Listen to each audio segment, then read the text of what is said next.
বন্ধুরা কি আর তোমাদের সাথে আর কি শেয়ার করবো বলো, আমার মতন দুঃখের কথা আর কার কাছে শেয়ার করবো। দেখো বরমশাই খেয়ে নিয়েছে এক গাদা তরমুজ, মা নিয়েছে এক গামলা তরমুজ, আর আমার দুই ছেলে কিন্তু খাচ্ছে এক থালা তরমুজ নিয়ে বসে বসে খাচ্ছে যার যার মতন, কিন্তু আমাকে একবারও বলেনি যে খাওয়ার জন্য। এরকম কষ্ট দুনিয়ায় কারোর আছে? তোমরা বলো, এরকম হয় তোমাদের সাথে? আর হয় না।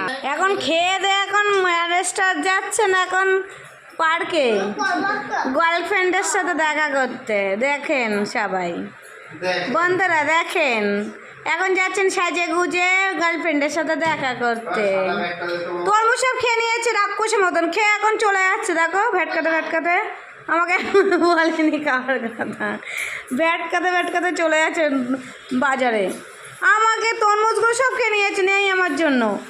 দেখেছো কত কষ্ট। ও বাবা খেতে দেখো, কুত্তারা মানে এরকম দেয় না। তাও যাই হোক আমার ছেলে আমাকে দিয়েছে খেতে একটু, যাই হোক। তো চলো টাটা, আর কি বলবো আমার দুঃখের কথা আর কারোর কাছে বলতে পারবো না। টাটা বাই বাই বন্ধুরা।